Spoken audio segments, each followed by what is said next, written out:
เป็นเจ้าที่ตั้งสิฟังอยู่ดอกแก้มผาละสายทาราละน้อเจ้ามันไหลสีหลังลงละน้อเจ้าลิ้นเลื่อย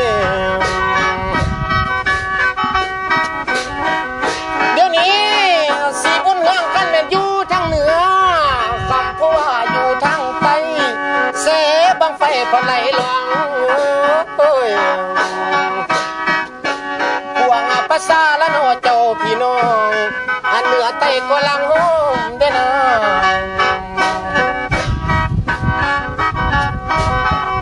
เดี๋ยวนี้เมียทั้งพวกละน้อเจ้าแม่ค้าสิไหลมาละน้อเจ้าโฮมอังอยู่สองฝั่งละน้อเจ้าแม่น้ำสิลิ้นเลื่อยบ่ขาดสายแล้ว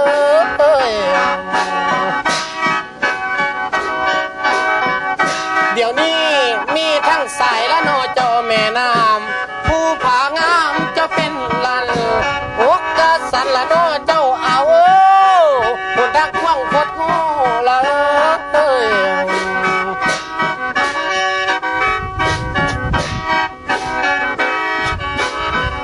เดี๋ยวนี้มีหลายคนละน้อเจ้าหลายบ้านมาทำงานละน้อเจ้าเฮี้ยงห่วมวัดคงมือเจ้าห้องแสนเพิ่นหักตั้งละน้อเจ้าเธอเลยบูชาไว้อยู่ผู้ยามเลย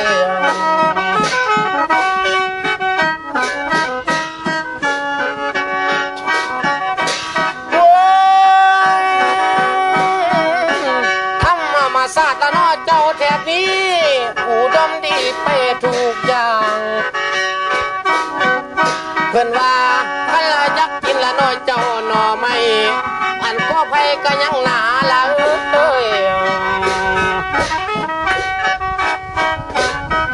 ใส่ใจเมืองมหาไซละนอนเฮานี่อยากกินปูนั่นกินปลาสิหาเอาก็ได้ง่ายนับแต่สายละน้อเจ้าแม่น้ำกัดจนง่อยนั่นสั้นควงกันควงแหอยู่แต่บ้านสิสานของใส่บ่ทันละ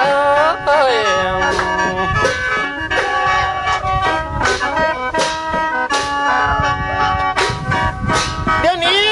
นับแต่สัตว์ละน้อเจ้าสิเนื้อเสือในป่าก็มีหลาย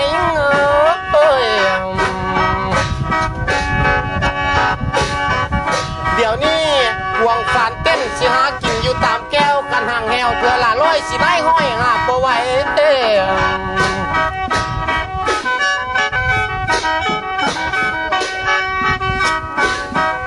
เดี๋ยวนี้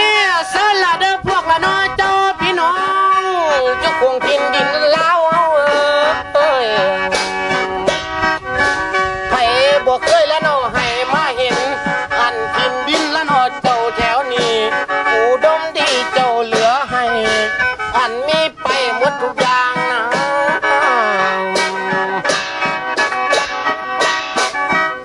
แต่ว่าคงแค่ดินละน้อเจ้าลันสร้างสิไหนกุ้งความเล่า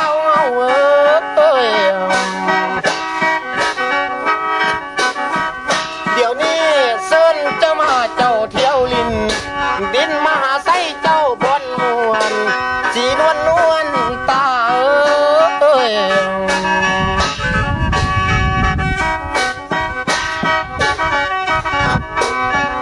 เดี๋ยวนี้เจ้าผู้พ่อและน้อเจ้าสิซอยสิหอมย่อยดอกสมังเด้บังหอนเดี่ยวเห็นสองนอฝั่งน้ำใจสิม้อยเมื่อยมาโนละ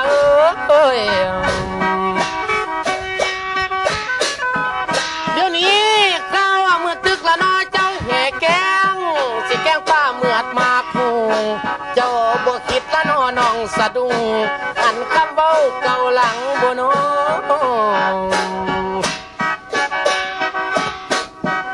บัดนี้อาวสานมาถึงนี่อันหมอลำสิลงก่อนถวยผ่าพ้นไว้ถอนี้อันที่น่าจะตัวก่อนแล้ว